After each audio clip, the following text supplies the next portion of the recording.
fire crackles in the hearth, holding back the chill of the Skyrim night. A child, wrapped in heavy furs, looks up and asks not for tales of warriors, but for the older stories. The ones whispered on the wind, the legends of the ancient dragons. Wherever you are listening from, and whatever the hour is there, I invite you to share that quiet space with us now.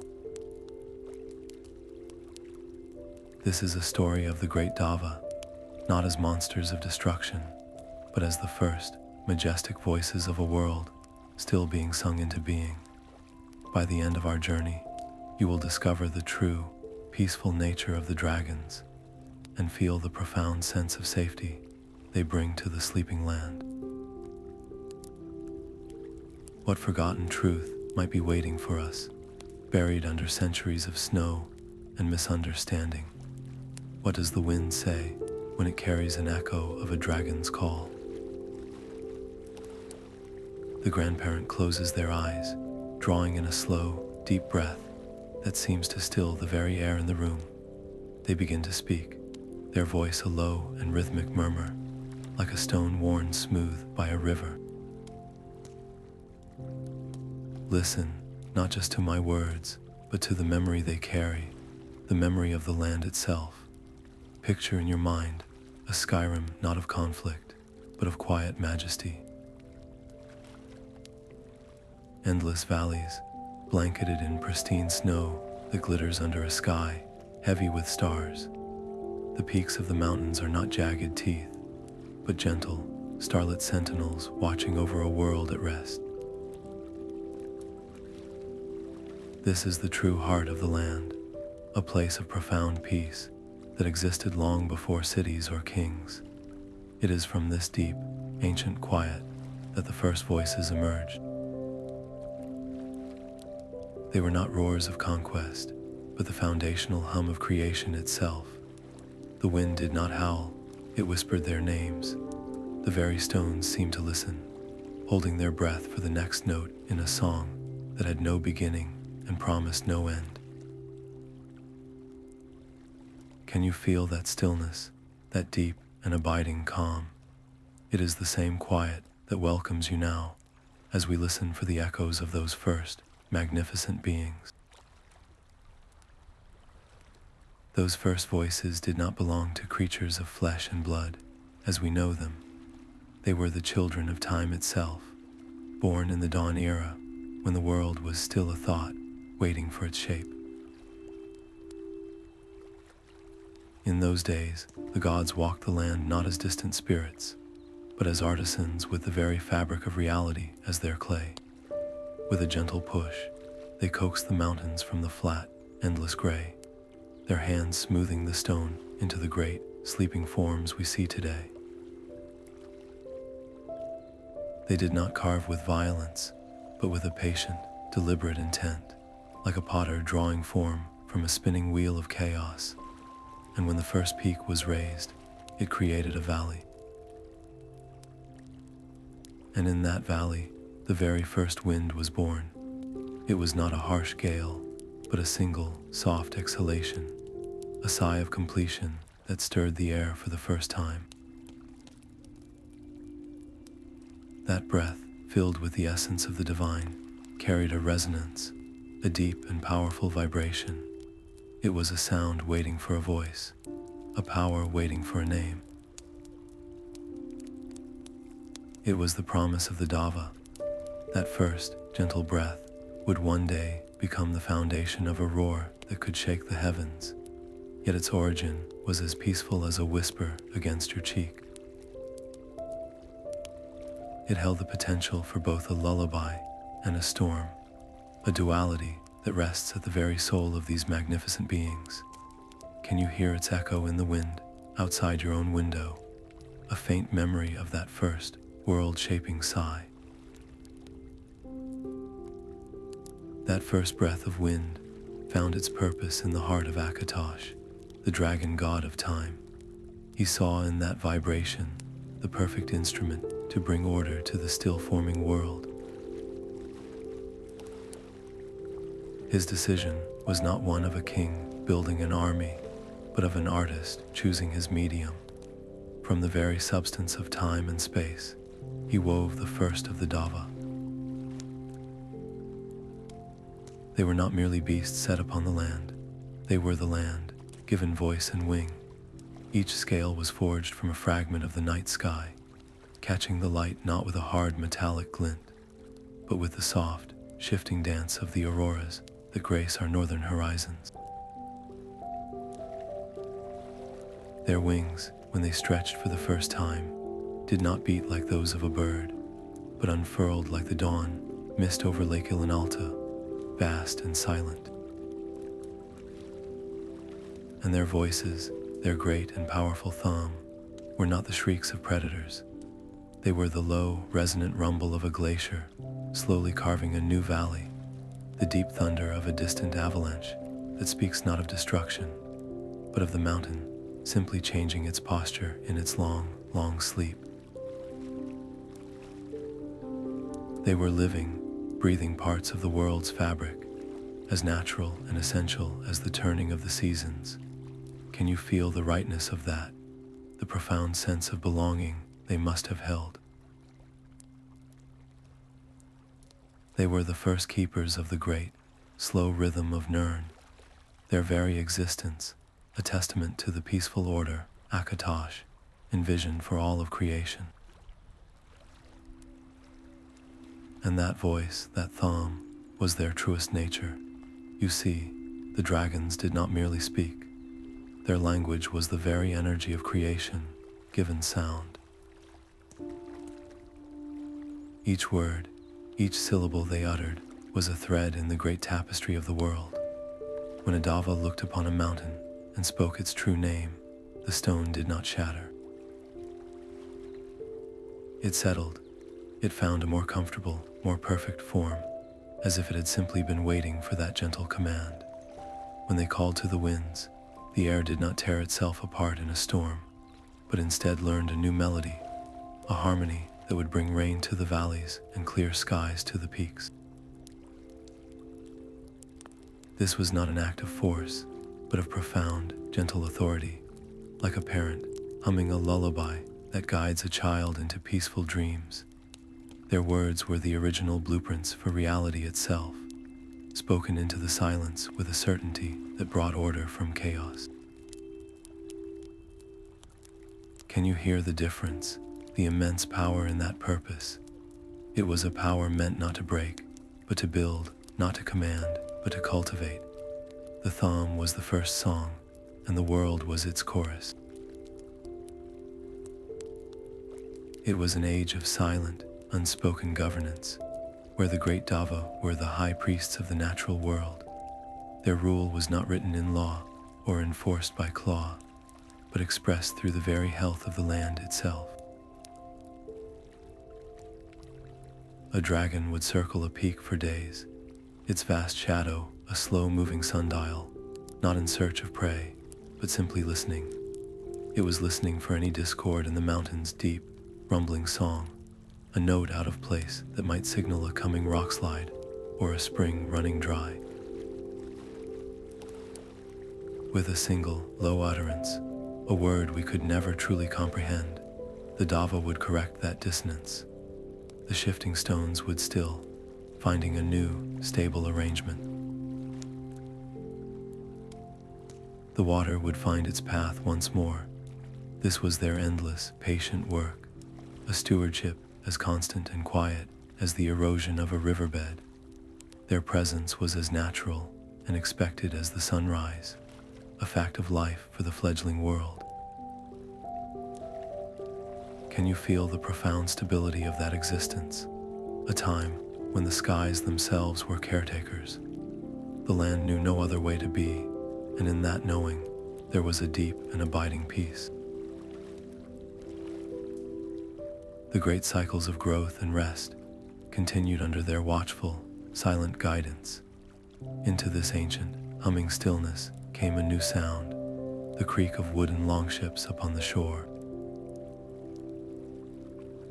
The first Nords, having crossed the great sea from Atmora, stepped onto the snowy beaches of a land that felt both new and impossibly old. They were a hardy people, used to hardship and frozen winds, but nothing in their old home could have prepared them for the majesty of the throat of the world.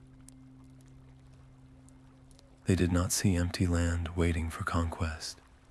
They looked up at those impossible peaks, felt the deep, resonant quiet of the valleys, and understood they were in a place that was already spoken for. Their response was not one of fear, but of profound reverence. They built their first settlements not upon the high ridges, but nestled in the protective shoulders of the mountains, their wooden halls and stone hearths looking like tiny, deliberate offerings at the feet of sleeping giants. They chose to live in the shadow of the great powers, not to challenge them, but to learn from them. Can you sense that intention, that deep-seated respect for an order far greater than their own? They sought not to impose their will, but to find their place within a song that was already being sung. Their lives became a quiet study of the land's rhythms. They noticed how the great Dova would circle certain peaks at the same time each season, and they learned to read these patterns as one might read the stars for navigation. When a dragon's call echoed through a valley, they did not hear a threat, but a signal. Perhaps it meant the spring melt was beginning, or that a particular hunting ground should be left to rest for a time. They observed that where the dragons lingered, the land was often most fertile, the game most plentiful, as if the very presence of these beings nurtured the soil and the spirit of the place. The Nords learned to listen with more than their ears. They listened with their hearts. They understood that their survival depended on harmony, on becoming another soft instrument in the grand symphony of Skyrim, rather than a clashing symbol of disruption. Their chieftains would often climb to high places not to seek glory, but simply to sit in silence for hours, absorbing the peace of the dragon-ruled world, hoping to carry a fragment of that calm back to their people.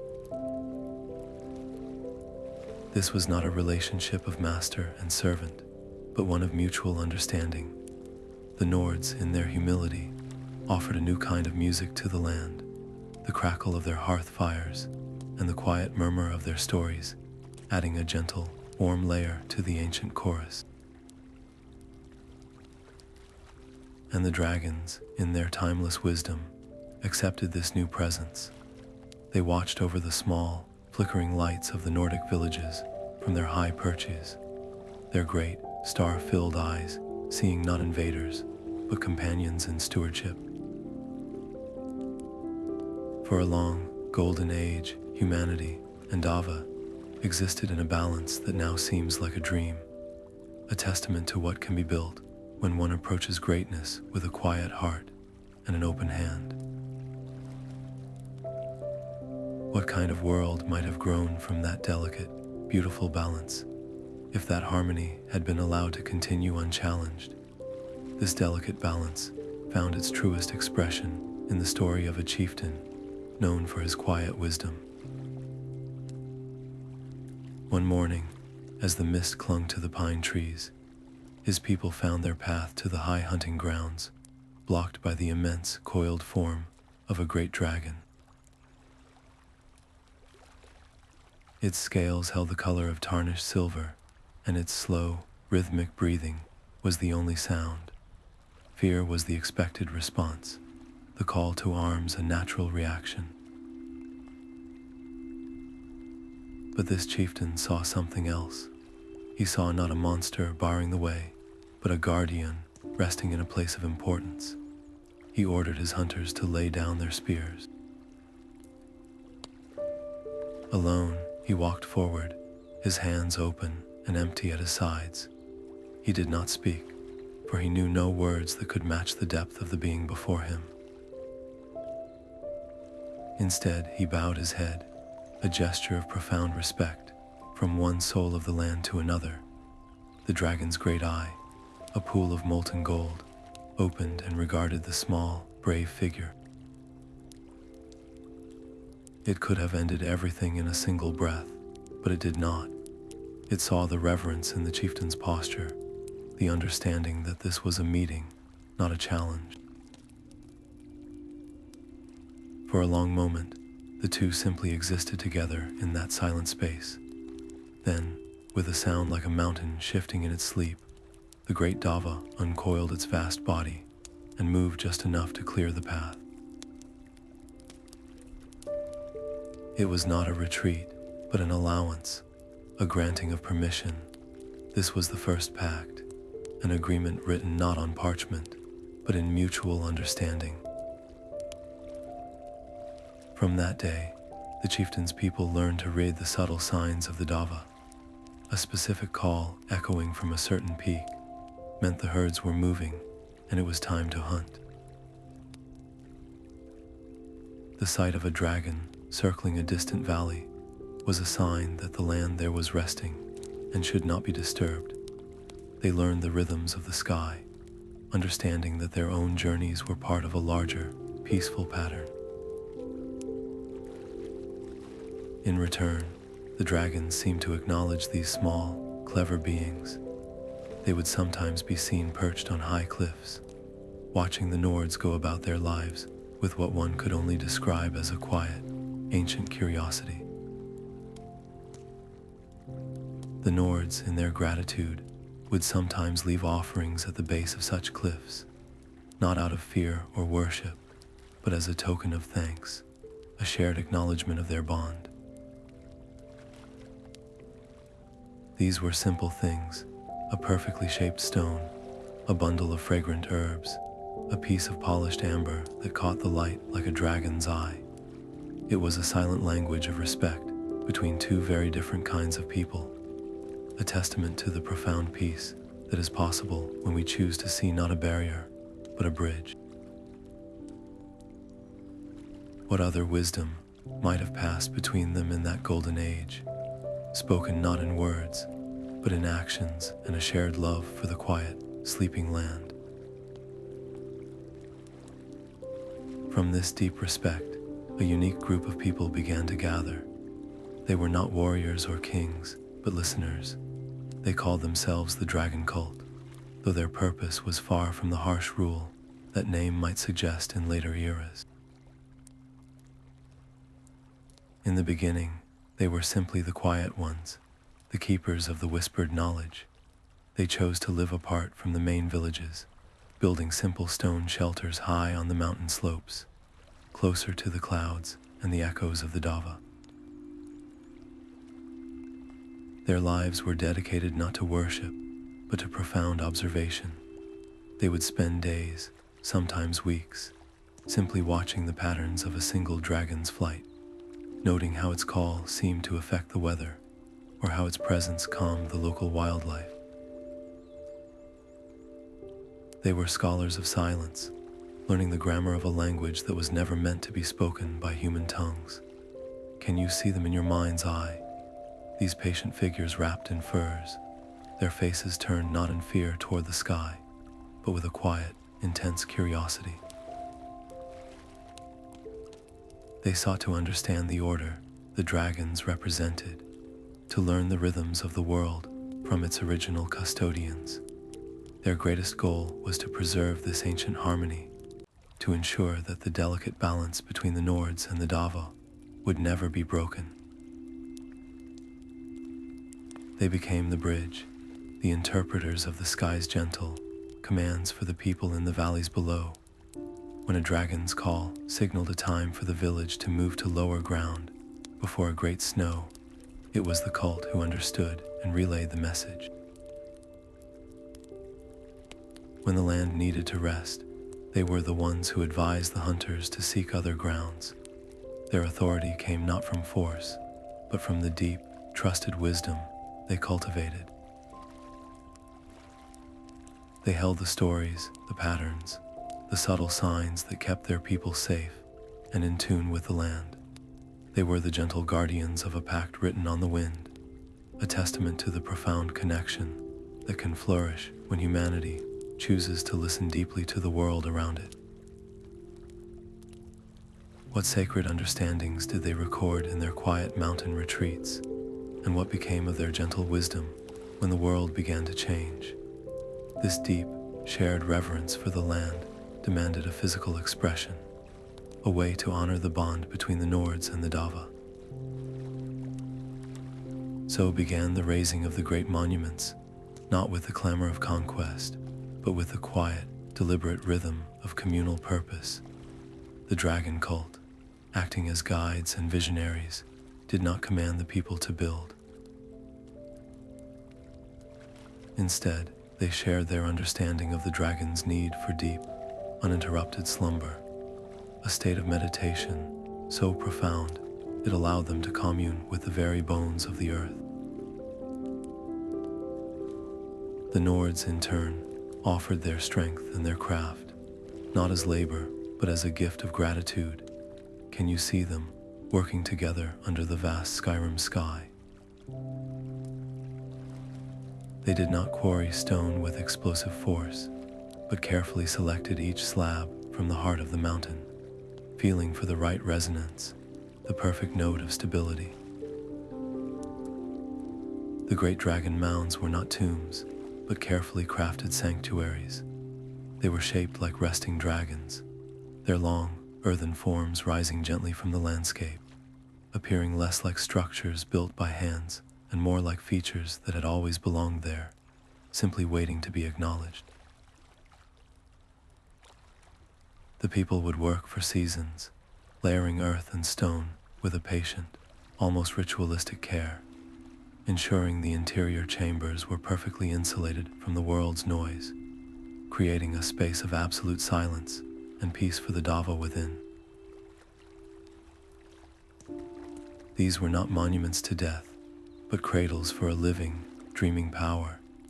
The temples that accompanied them were similarly designed not for grand congregations, but for quiet, individual reflection. Their doorways were often aligned with the rising sun on the solstice, and their interiors were left open to the sky, allowing the wind and the stars to be part of the meditation. A Nord might journey to such a place not to pray to the dragon, but to sit in the profound quiet it radiated, to feel the slow, deep pulse of the earth, and try to align their own spirit with that ancient rhythm. The very act of building was a meditation, a physical prayer that strengthened the pact with every stone set in place. These structures stood as a testament to a society that measured its wealth not in gold, but in harmony, and its power not in dominion, but in profound, respectful connection. What echoes of that communal purpose still linger in the silent, snow-covered stones we can find today. Yet even the most profound harmony can be tested by a whisper. The memory of that first perfect balance began to fray at its edges, not with a clash of steel, but with a slow, cold shift in the human heart. For generations, the silent watchfulness of the Dova was understood as a blessing, a sign of a watched-over world. But some began to see it differently. They looked up at the great, star-filled eyes, observing them from the cliffs, and felt not comfort, but a creeping unease. What if this silent power was not a guardian, but a warden? What if our every move is being judged? This fear, small and isolated at first, began to poison the well of trust. A new kind of chieftain rose, one who valued control over connection. They saw the dragon cult's gentle wisdom not as a bridge, but as a secret they were unwilling to share.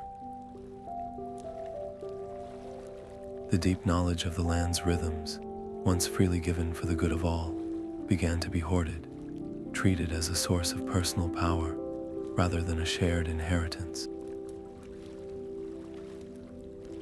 The subtle signs from the sky, once read as guidance for when to hunt or when to let the land rest, were now misinterpreted as demands, as restrictions on their freedom. The gentle, sleeping presence of a dragon near a village was no longer a comfort, but a perceived threat, a symbol of a power they could never hope to equal. Can you feel the sadness in that shift, the tragic misunderstanding taking root? The seeds of doubt were not sown by the dragons, who continued their ancient, patient work, but by a few hearts that had forgotten how to listen to anything but their own growing fear. The wind still carried the same old songs, but now some were choosing to hear only a warning. The turning point arrived not with a declaration of war, but with a single, quiet act of curiosity. A young dragon, whose scales still held the soft color of a winter dawn, left its familiar mountain perch. It had watched the flickering hearth fires of the nearby Nord village for many seasons, drawn by the unfamiliar rhythm of their lives. On this day, it simply drifted lower, its vast wings casting a gentle, passing shadow over the wooden halls.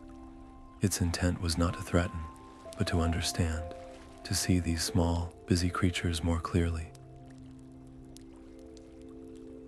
But for a people whose hearts were already clouded by suspicion, the sight of a descending dova could only mean one thing. Panic erupted where there should have been wonder. A single, terrified hunter, acting on the new, sharp instinct of fear, loosed his spear. The throw was not a skilled one, born of battle, but a frantic, desperate act. The spear struck the young dragon's wing, a shallow wound, but one that carried a pain far deeper than the physical tear.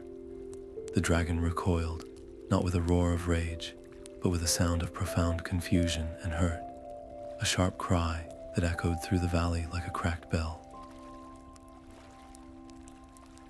It was the first time a human weapon had been turned against one of the sky's children. In that single, tragic moment, the ancient, unspoken peace was fractured.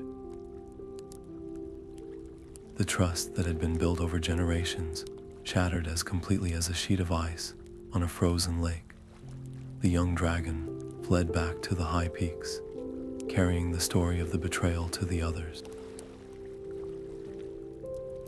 And the village was left in a new, heavy silence, haunted not by the presence of the dova, but by the terrible, irreversible weight of their own fear. What whispers must have passed between the great dragons then, as they learned that the gentle harmony they had nurtured was now broken by a single, sharp point of steel. Their great, sorrowful decision was not made in haste, but with the slow, heavy certainty of a glacier's retreat. The dragons looked upon the spreading fear, the raised spears where once there had been open hands, and understood that their time of shared stewardship had come to an end. They did not rage against the turning of this new age. Instead, they chose a quiet, profound withdrawal. One by one, their immense forms lifted from the cliffs and valleys they had watched over for millennia. Their ascents were not flights of anger, but silent, dignified processions into the highest, most remote peaks, places where the air was thin and the snow never melted. There they could resume their watch in solitude, their great eyes reflecting the stars, their voices stilled to a deep, internal hum. Others, feeling the weight of this new world's noise, chose a different path. They returned to the great, earthen mounds the Nords had built in a time of harmony. They coiled within those silent, stone chambers and entered the long sleep, a state of meditation so deep that their hearts beat only once for every passing season.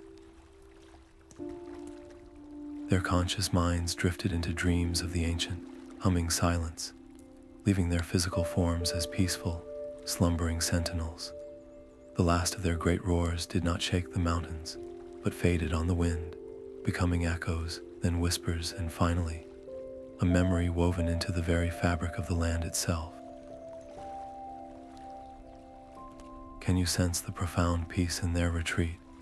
A choice made not from weakness, but from a wisdom that understood some wounds to the spirit cannot be easily mended.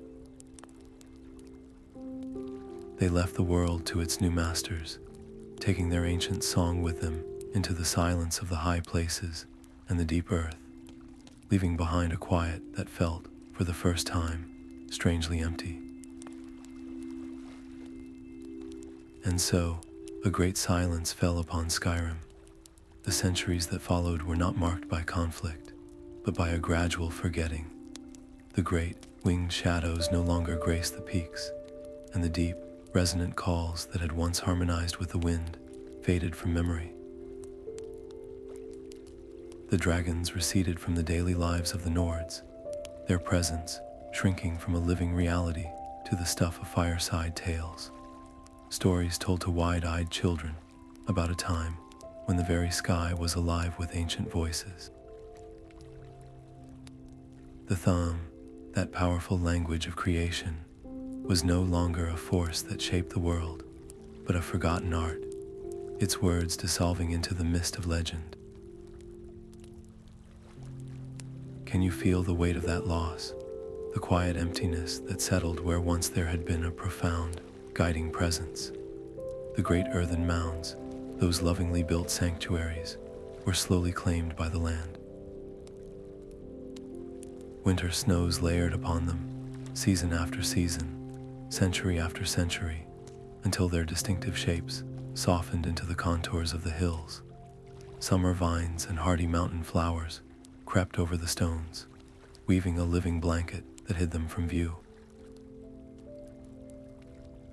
They became part of the landscape's deep, sleeping memory, their purpose and their slumbering guardians, lost to all but the most persistent whispers of the oldest stories.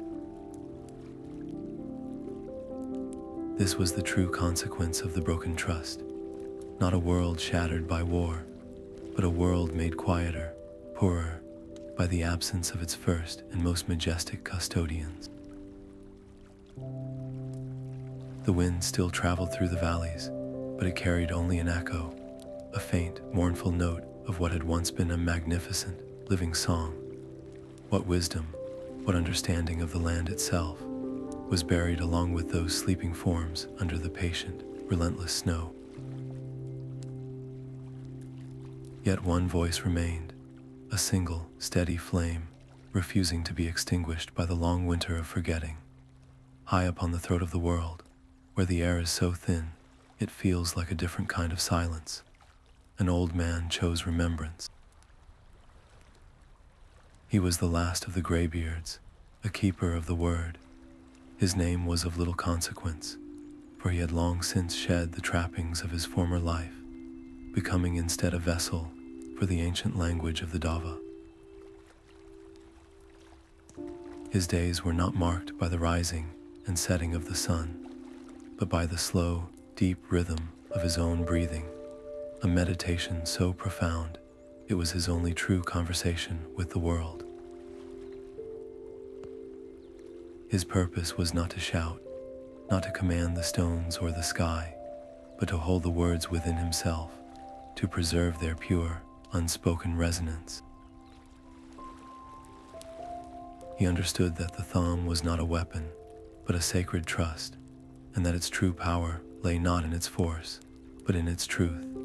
Can you picture his quiet existence, a solitary figure wrapped in simple robes against the eternal cold? His presence a living anchor to a time when the world was sung into being. He was the guardian of a sleeping song, ensuring that even in its silence, the music was not entirely lost. In the great, hallowed silence of his high monastery, he would sit for days on end, his mind tracing the intricate shapes of the dragon words. He did not practice them aloud, for their power was too great to be unleashed without purpose. Instead, he felt their meaning, their essence, as one might feel the warmth of a stone that has spent all day in the sun.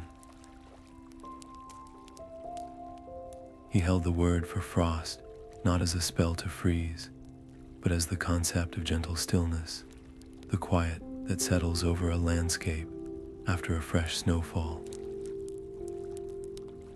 He cradled the word for sky as the feeling of boundless freedom, the endless blue that cradles the stars.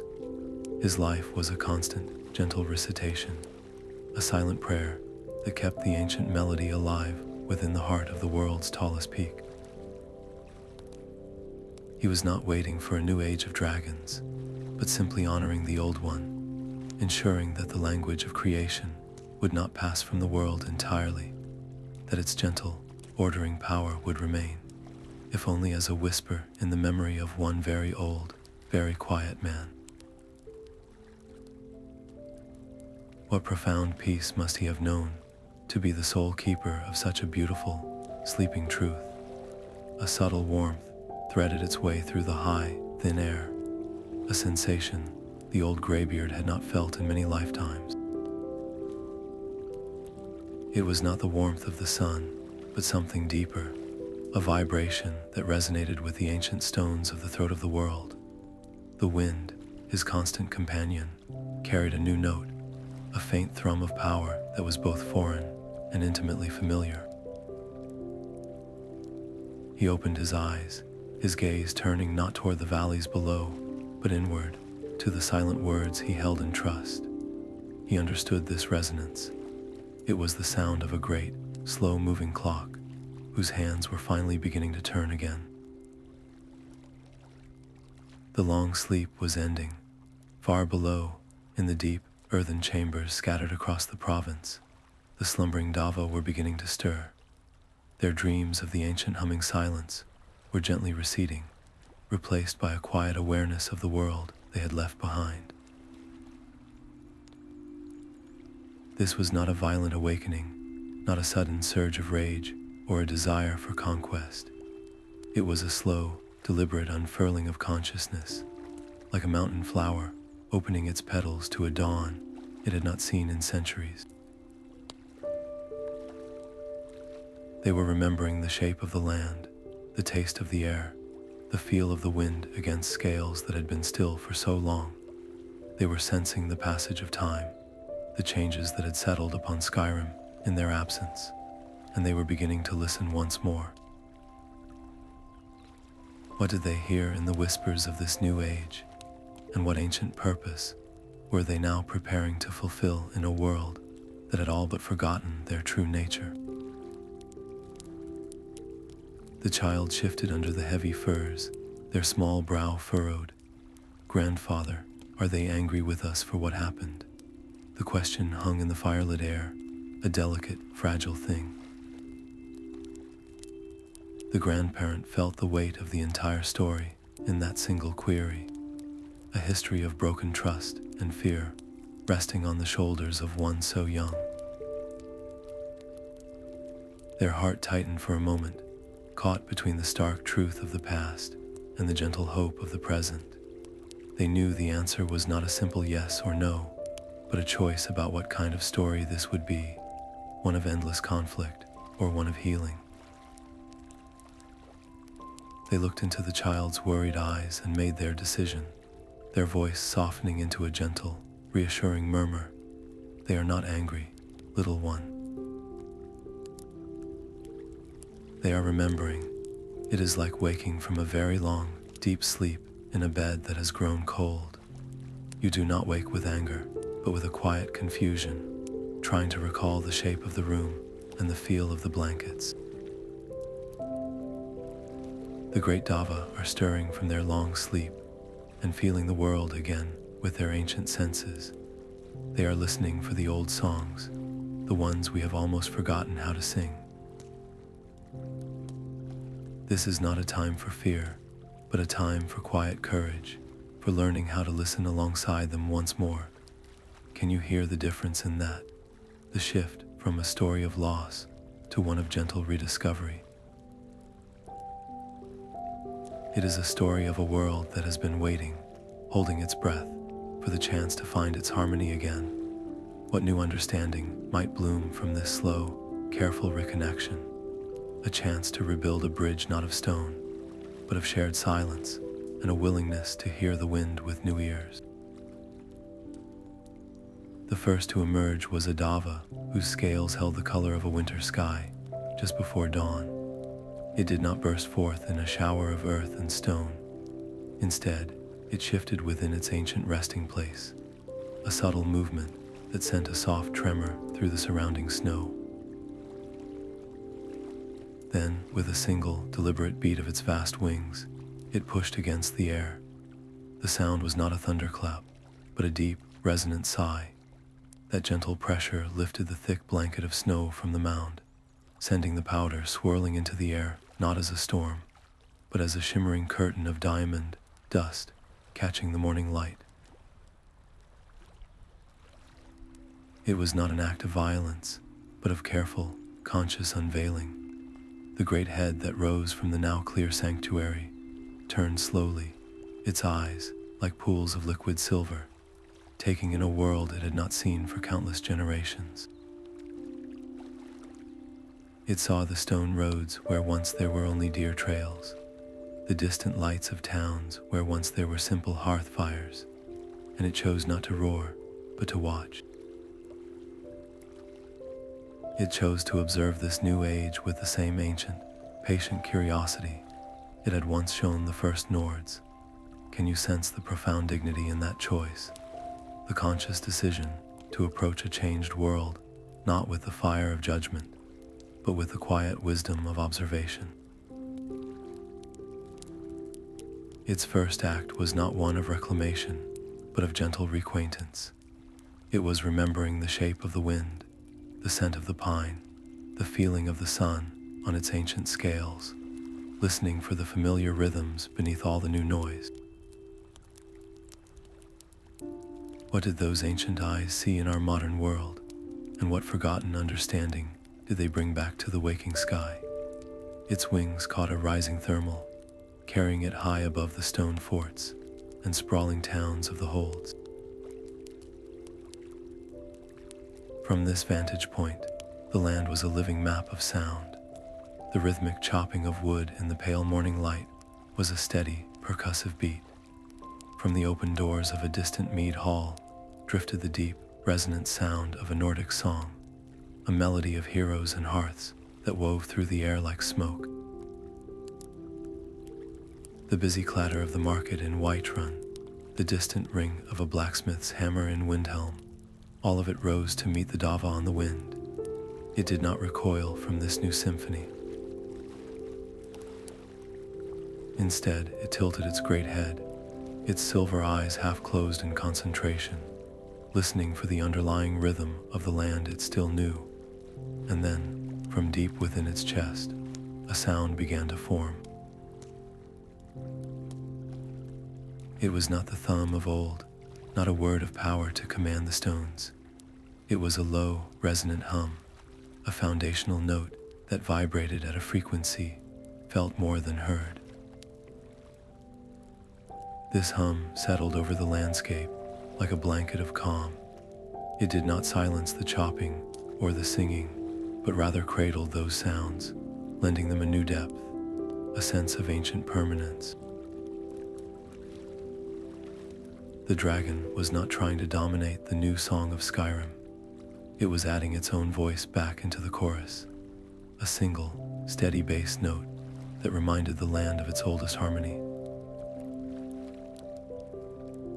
Can you sense the profound peace in that act, the gentle offer of reconnection?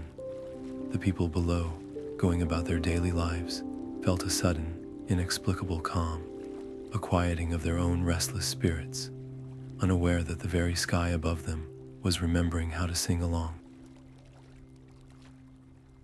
What forgotten parts of our own world might be waiting for us to simply listen, to hear the ancient music that still hums just beneath the surface of our modern noise? The shepherd's name was Eric, a man who knew the language of the wind and the secrets held in the tracks of snow hares. He was guiding his flock through a high mountain pass, the air thin and sharp with the scent of pine and cold stone, when the shadow fell over him. It was vast and silent, moving with a slow, deliberate grace that stilled the very air in his lungs. His sheep huddled together, their nervous bleats falling into a tense quiet. Every instinct, every fireside tale whispered in a fearful tone, told him to run, to abandon his flock, and seek the shelter of the rocks. But Eric was a man of the land, and he saw what others might have missed.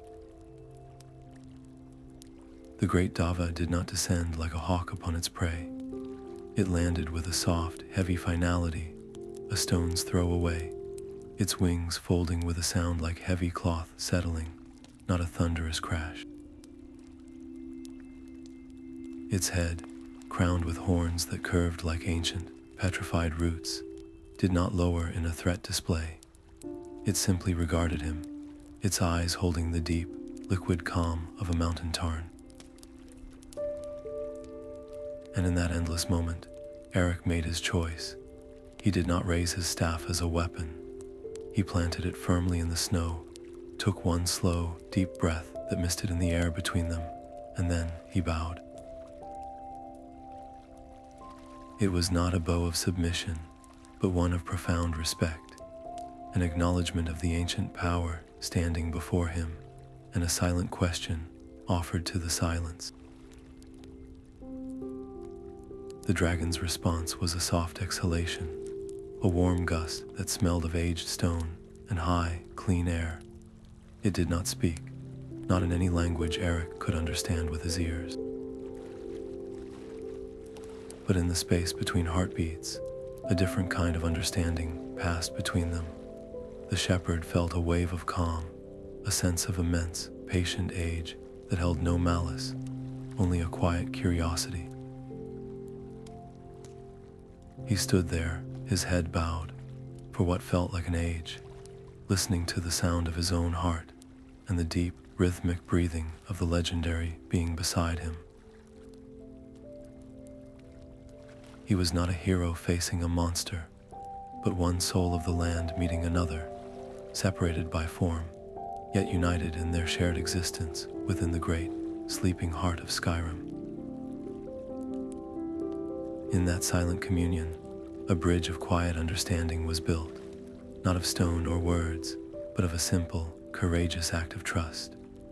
What small, brave gestures might we be capable of when we choose to see the world not through the lens of old fears, but with the quiet heart of a shepherd?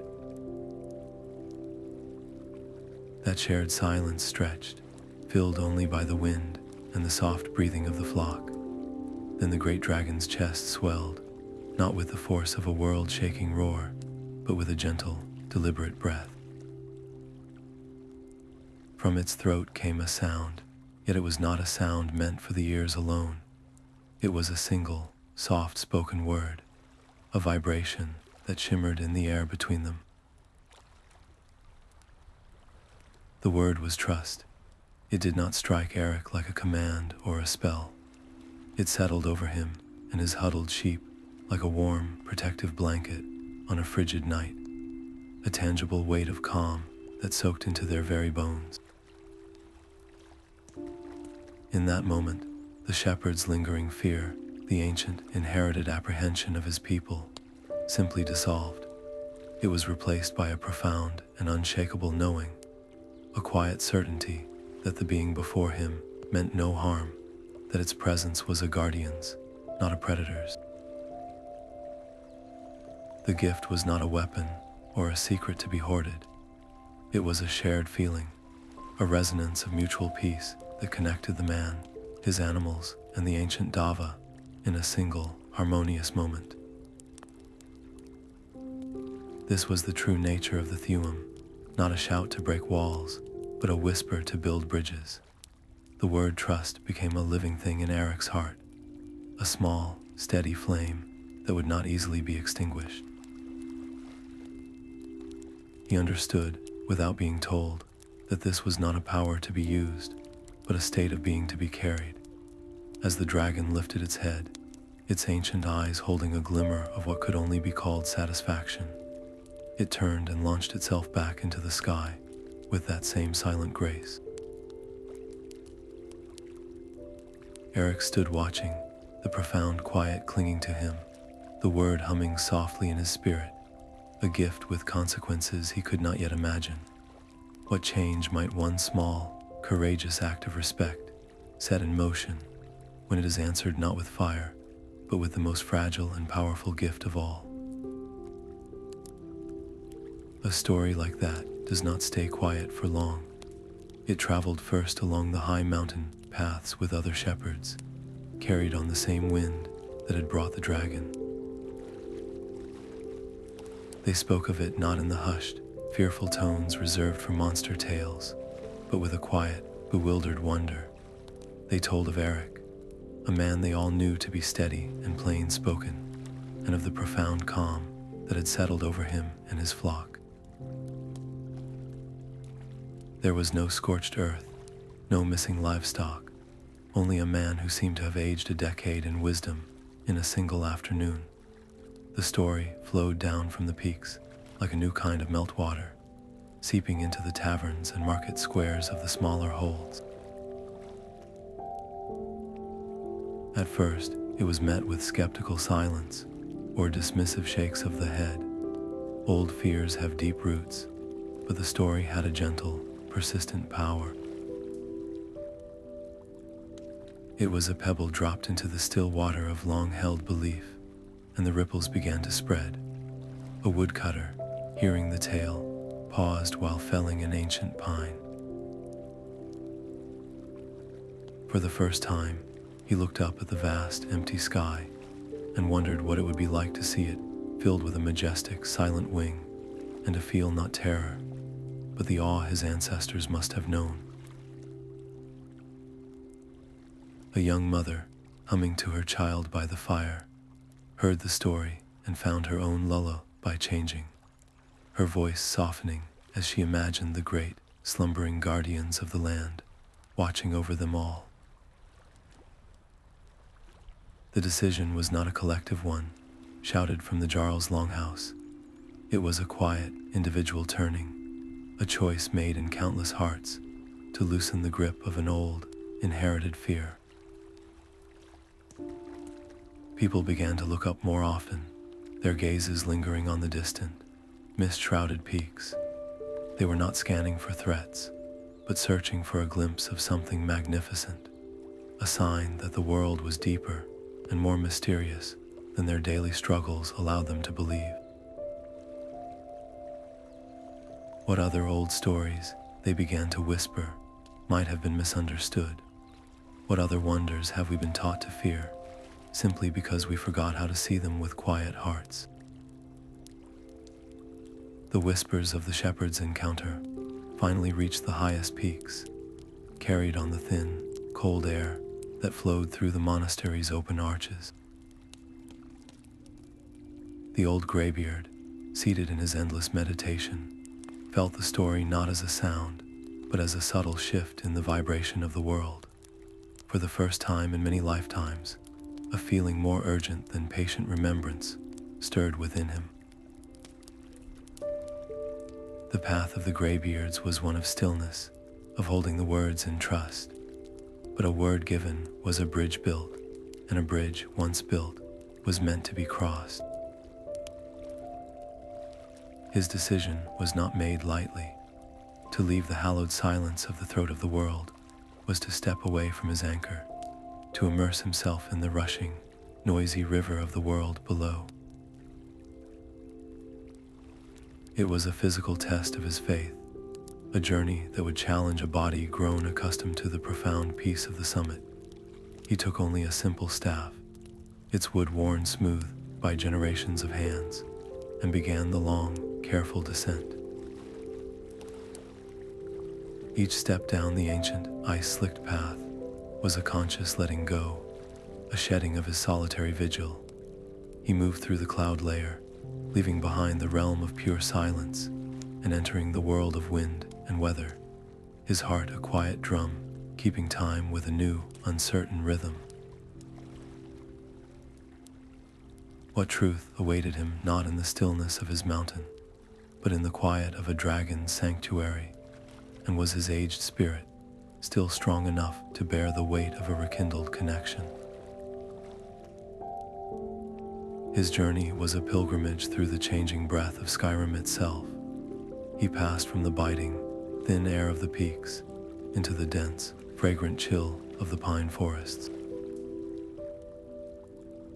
The world grew louder with every league, the crunch of his boots on gravel, the distant call of a hawk, the gurgle of a half-frozen stream. All these were sensations he had held only as concepts within his meditations. Now they washed over him, a symphony of life that was both overwhelming and deeply beautiful. He did not seek the stone roads or the busy holds, but followed the old, forgotten paths, the ones that trace the bones of the land. He walked for days, his progress slow and deliberate, his body aching with a fatigue he had long forgotten. Yet, with each painful step, his purpose grew clearer. He was not descending as a master to teach, but as a student to listen. He was going to the dragon, not to speak a word, but to hear one. The journey was stripping away the last vestiges of his isolation, preparing his spirit for a meeting he had spent his entire life preparing for, yet never believed would come. What lessons did the land itself impart to him on that lonely walk? Lessons of resilience, of change, and of the quiet life that persisted between the ancient stones and the modern world. He found the mound as the sun began to set, casting long, blue shadows across the snow. It was exactly as the stories had described, a great, slumbering form rising from the earth, its contours softened by time and weather, yet undeniably shaped by ancient, intelligent hands. A profound quiet hung over the place, a stillness different from the empty silence of his mountain. This was a living quiet, a watchful, breathing peace. The Greybeard approached slowly, his staff making no sound in the fresh powder. He did not call out. He simply stood at the entrance to the great earthen sanctuary, a small, frail figure before the immense, coiled form of the Dova within. He could feel the dragon's presence, a low, resonant hum that vibrated through the soles of his feet and into his very bones. It was the sound of time itself, deep and patient. He closed his eyes, letting his own breathing fall into rhythm with the slow, powerful exhalations of the slumbering giant. He offered no grand speech, no demonstration of his mastery over the voice. He offered only his presence, his quiet, unwavering attention, and the humble request for counsel held within his silent, open heart. In that shared silence, at the end of his long journey, the last keeper of the words waited for the first teacher to awaken. The dragon's eye opened, a slow, deliberate unveiling of liquid silver that held no malice, only the immense weight of ages. It did not move, coiled within its earthen sanctuary, but its gaze fell upon the small, robed figure at the entrance. The Greybeard felt the pressure of that attention, not as a threat, but as a question, an ancient sentience, testing the quality of the silence he brought with him. He did not flinch or bow. Instead, he drew a slow, steadying breath, and from his aged throat came a single, soft word. It was not a shout, but a murmur, the word for listen, spoken with the gentle insistence of a falling snowflake. The air in the sanctuary seemed to still further, pulling taut like a drumskin. For a long moment, there was only the echo of that whispered syllable hanging between them. Then the dragon's chest vibrated with a deep, resonant hum. It was not a roar, but a reply. The same word returned with a complexity of meaning a human voice could never replicate. It was the sound of a mountain listening to the roots of the trees upon its slopes, of a river hearing the secrets of the stones in its bed. In that exchange, the tension of millennia began to dissolve. This was not a challenge of power, but a conversation in the world's first language, a quiet dialogue meant to mend what words of fear had broken. The Greybeard spoke another word, remember, and the dragon's answering tone was layered with the memory of endless, starlit skies and the first, gentle shaping of the valleys. They spoke of trust, and the vibration that filled the chamber was the very essence of the pact the shepherd had been gifted, now given its true, ancient name. This was a council of healing, where every softly uttered word was a stitch repairing a torn tapestry. The dragon spoke of its long sleep, not as a flight, but as a sorrowful retreat, a choice made to prevent a greater schism. The Greybeard offered the memory of the Nords' own longing, the empty space in their stories where the great guardians had once been.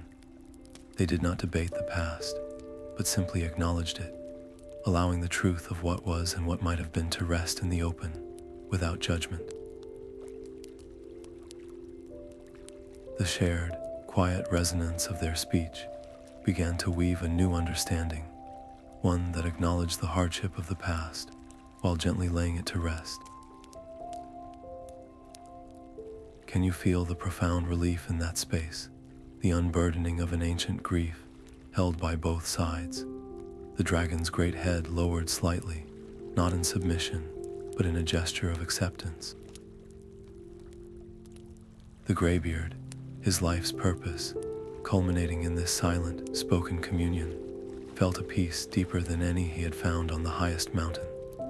The dialogue lasted only a handful of words, but in the language of the dovah, a single word could hold an era.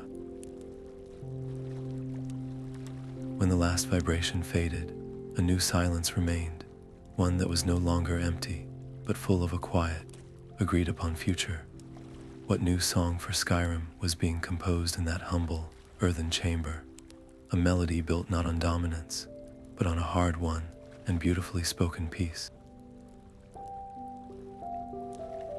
Their voices continued to weave together, the Greybeard's soft murmur and the dragon's resonant hum, braiding into a single, gentle Thu'um. This was not a shout to command or to break, but a whispered invitation to the sleeping earth.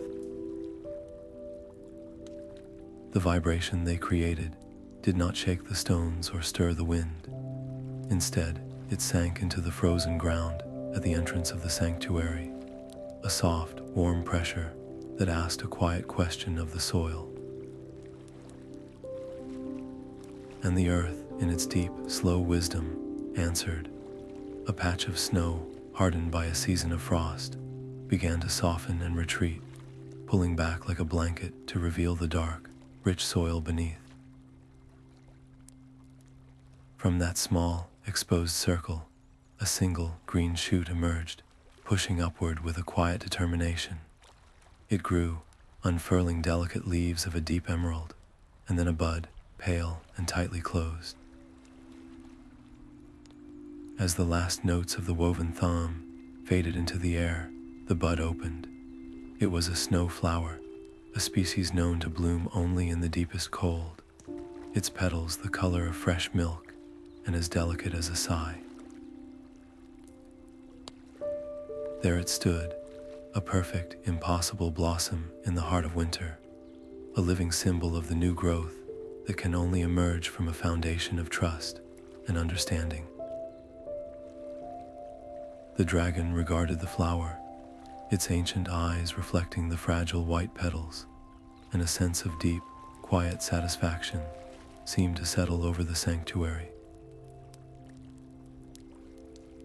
The Greybeard, his life's work now a living thing before him, simply watched, his own heart feeling as though it, too, had been coaxed into a gentle, unexpected bloom. What other quiet miracles might be waiting beneath the surface, ready to emerge when the world remembers how to speak in a voice of peace? The dragon's eye held the Greybeard in a gaze that spanned centuries, and in that shared silence, a vision began to unfold. It was not a story told in words, but a feeling poured directly into the quiet spaces of the mind, a sensation of immense, patient age, like a mountain that has watched 10,000 seasons turn. This was the dream of the Dova. In this shared dream, Skyrim was not a land divided by fear, but a single, breathing entity. The deep, resonant hum of the dragons did not silence the bustling songs of the mortal towns, but wove underneath them a foundational bass note that gave the entire symphony a profound and unshakable stability. Can you hear that harmony? The lively rhythm of a blacksmith's hammer in riffin would be accompanied by the distant, gentle call of a dragon circling the peak above, not as a warning, but as a complementary melody. The joyous shouts of children playing near the river would be met with a soft, rumbling vibration from a nearby mound, a sound that felt like the land itself was smiling. Their lives, their songs, were never meant to be the same. Mortals live in the swift, beautiful tempo of the individual heartbeat, of stories told in a single lifetime. The Dova exist in the slow, grand rhythm of geological time, of stories that take 1,000 years to tell. The dream showed that these different songs do not conflict. They complete one another. The mortal song gives the world its passion, its urgency, its beautiful and fleeting creativity. The dragon's song gives it its permanence, its deep memory, its timeless anchor. Separately, each is a beautiful melody, but together, they create a harmony so rich and complex, it could make the stars themselves listen in wonder. What new music could we create, not by singing louder, but by finally learning to listen for the other parts of the chorus? That shared dream became the foundation of a new pact, one not written in stone, but woven into the substance of the land itself. The great Dova, having shared their counsel with the Greybeard, did not remain in the waking world. Instead, they chose to return to their deep slumber within the ancient Mounds. This was not the sorrowful retreat of old, a flight from a broken trust. It was a conscious, deliberate choice, an act of profound guardianship.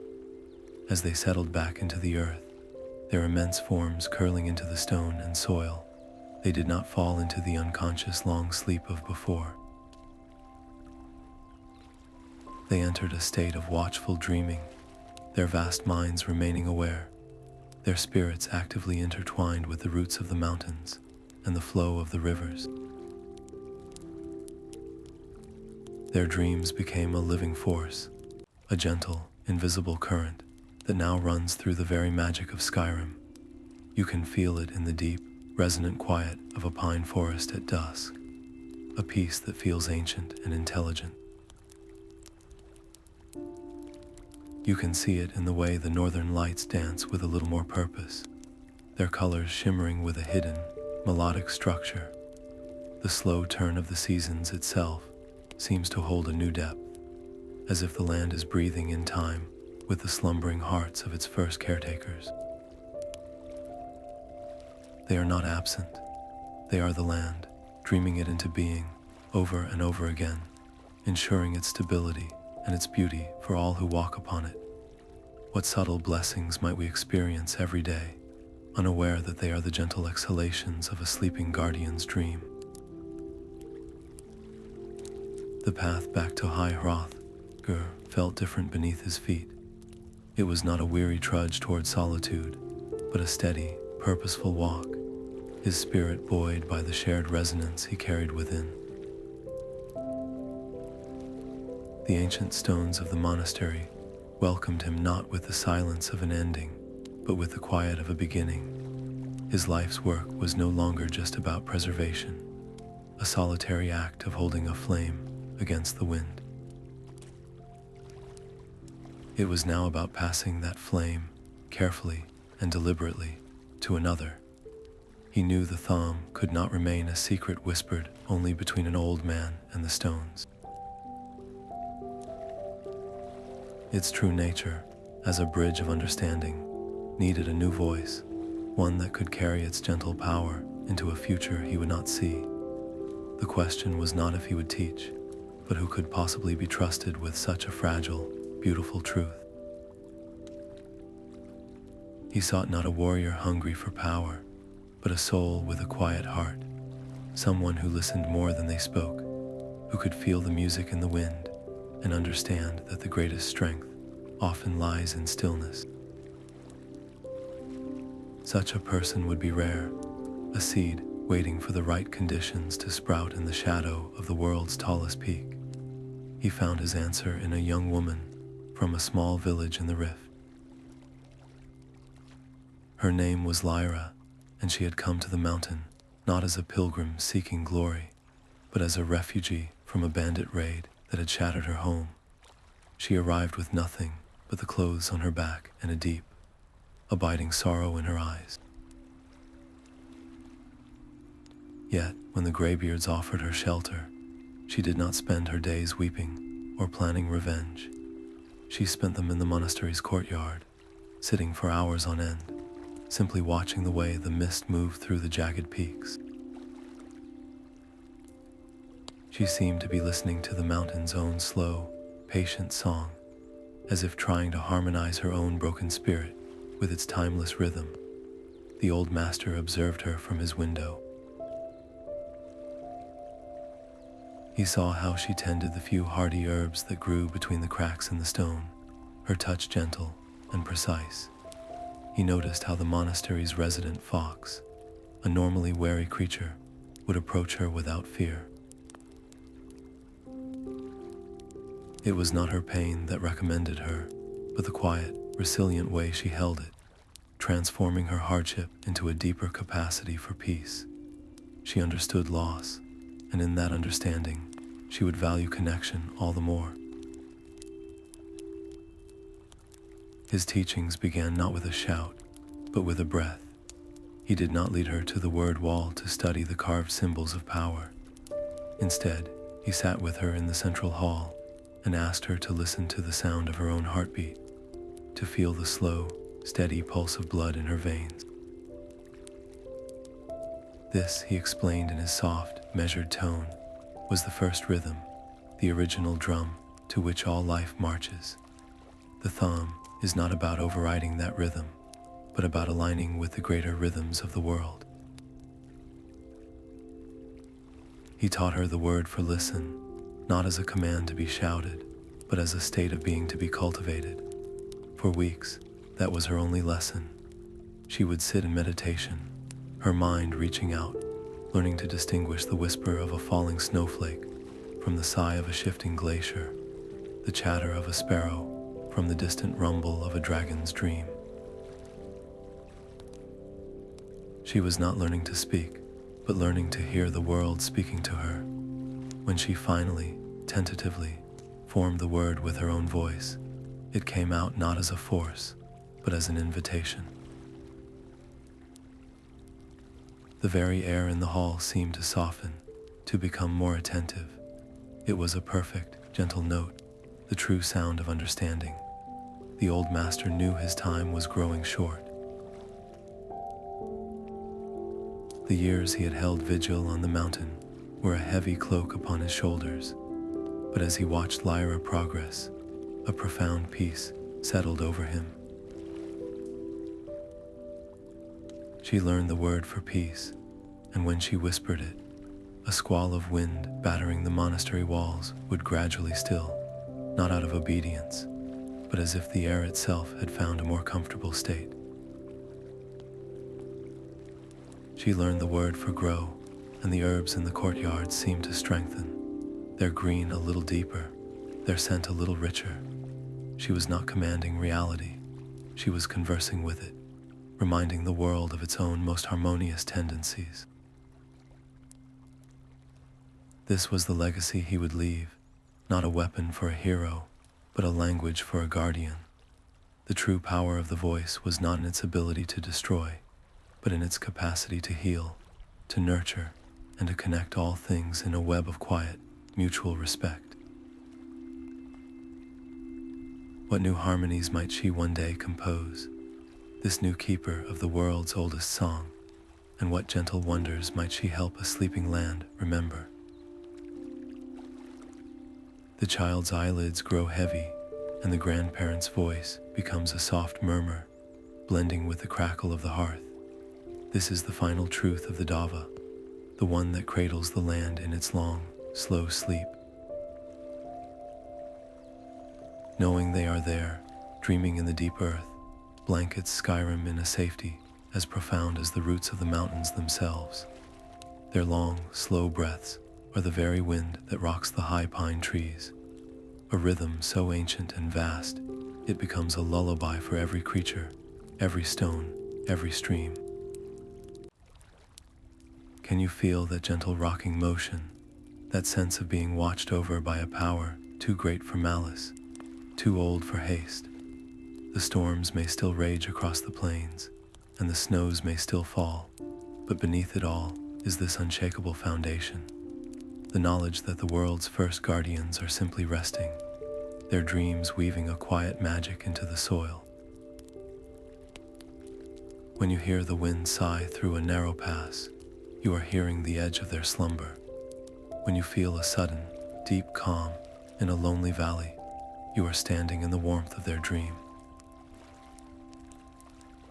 This is the legacy they left behind, not one of fear, but of a quiet, breathing peace that holds the land and all who rest within it in a gentle, unending embrace. The fire in the hearth has burned down to a soft bed of glowing embers, their gentle pulse a perfect echo of the distant, dreaming hearts of the dova.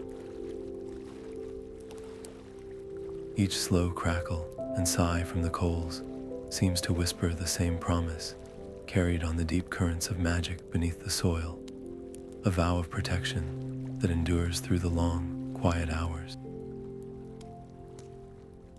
This is not a silence of absence, but one of deep and abiding presence. Just as the embers hold the memory of the fire's warmth, ready to blossom again with the dawn, so too do the slumbering dragons hold the memory of the world's first song, ensuring its melody never truly fades. Can you feel that continuity, that unbroken thread of guardianship, woven into the very fabric of the night?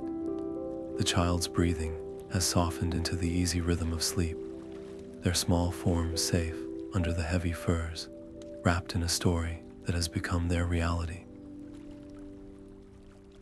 The grandparent watches them, then gazes back into the dying fire, seeing in its final, radiant glow the reflection of a million sleeping scales under a blanket of stone and snow. The great story of the dragons does not end. It simply rests, its chapters continuing in the dreams of the land and the quiet hearts of those who choose to listen. What peace we find when we realize we are not alone in the dark, but are watched over by ancient, gentle powers whose only desire is to dream the world whole. The grandparent leans close, the scent of pine smoke and old parchment clinging to their robes. Their lips nearly brush the child's ear, and from them comes not a sound, but a vibration, a resonance felt more than heard. Dova, it is a single, soft exhalation, a breath of pure affection and final farewell. The word holds no command, no power to shape stone or still wind. Instead, it holds the entire story, the ancient, humming silence of creation, the patient watchfulness of the first ages, the sorrow of a broken trust, and the gentle, dreaming peace of the long slumber. It is the name of the guardian, the dreamer, the first voice of the land, offered now as a gift to a sleeping child. The word settles over the small, sleeping form like a final, invisible blanket, a whispered promise that all is well, that the world is watched over, that the ancient song continues just beneath the surface of dreams. Can you feel the weight of that single, loving utterance, how it carries the essence of an entire world's memory and lays it gently upon a resting heart? It is not an end, but a beginning of a different kind, a lullaby that needs no melody, for its truth is its only music. What peaceful dreams must follow such a whispered truth, dreams woven from the very fabric of a sky, still watched over by silent, dreaming wings. That single word settles into the silence, a quiet anchor for the entire story. In this final, peaceful moment, the tale of the dragons feels less like a history and more like a deep and steady truth, one that has always existed just beneath the surface of the world. The grandparent remains still, their own breathing soft and even, watching the child's small chest rise and fall in perfect, unknowing rhythm with the dreaming dova far below. This is the true magic of Tamriel, not a flash of spell light or a hero's shout, but this enduring, gentle presence that holds the land in a state of constant, quiet care. The story did not end with a battle won, but with a bridge rebuilt, with understanding gently replacing fear. It is a story of reconciliation, a promise that even the deepest wounds of the past can, in time, find a kind of healing rest. What greater hope can there be than that? The knowledge that the world itself is designed not for endless conflict, but for eventual peace. This feeling of profound safety is the legacy of the dova, a gift they gave simply by choosing to dream the world whole again. It is a warmth that seeps not from the dying fire, but from the very stones, a gentle assurance that all is, and always will be, well.